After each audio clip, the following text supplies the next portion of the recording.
Ted Bundy was not just another criminal. He was a nightmare disguised in a friendly face. Born Theodore Robert Bundy on November 24, 1946, his early life was shrouded in secrecy and confusion. Raised by his grandparents, who told him his mother was his sister, Bundy's sense of identity was fragmented from the start. This fractured beginning, combined with early emotional isolation, set the stage for the darkness that would consume him. Growing up, Bundy appeared to be a normal, even charming young man. He was intelligent, studied psychology, and was involved in political campaigns. He seemed to have a promising future ahead. But beneath this carefully crafted exterior was a predator driven by impulses so dark they are difficult to fully comprehend. His first known violent act occurred in the early 1970s.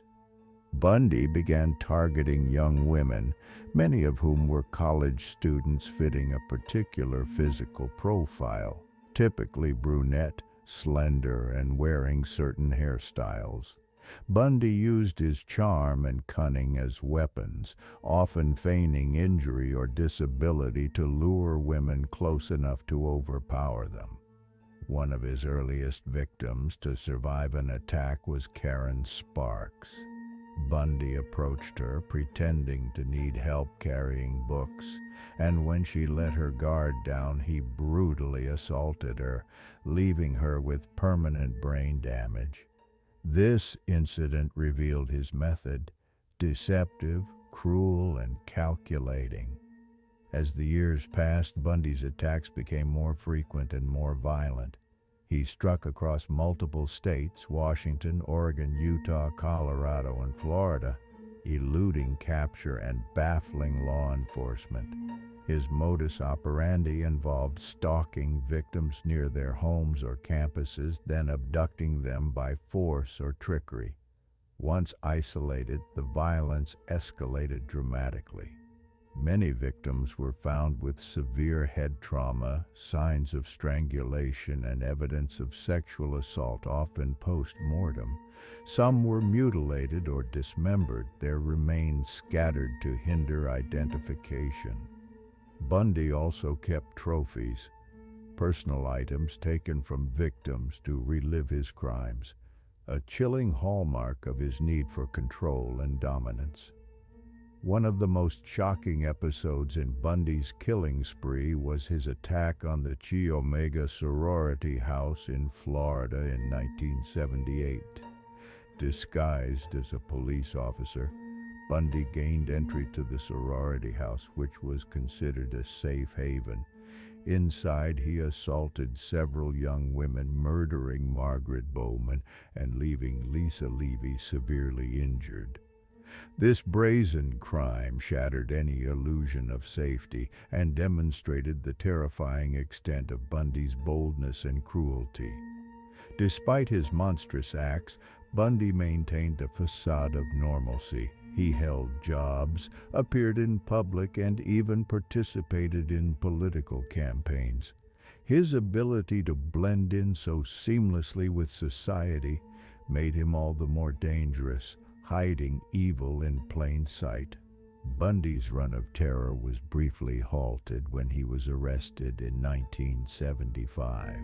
However, his cunning and audacity allowed him to escape custody twice, once from a courthouse by jumping out of a window, and later from jail through a hole in the ceiling. These escapes only fueled the media frenzy and heightened public fear as the elusive killer continued to roam free. After his second escape, Bundy traveled to Florida, where he committed the infamous Chi Omega attack. His capture there marked the beginning of a high-profile trial that captivated the nation. During the trial, Bundy acted as his own defense attorney, using his charm and legal knowledge to manipulate proceedings. Yet the overwhelming evidence against him, including eyewitness accounts, physical evidence, and the testimony of survivors, was undeniable. Bundy was convicted and sentenced to death. Psychologists who studied Bundy described him as a textbook psychopath, lacking empathy, remorseless, and driven by an insatiable desire for power and control. He was capable of extreme violence, but also exhibited moments of calculated calm, making him a terrifying enigma. Throughout his incarceration, Bundy confessed to more murders, but the true extent of his crimes remains unknown.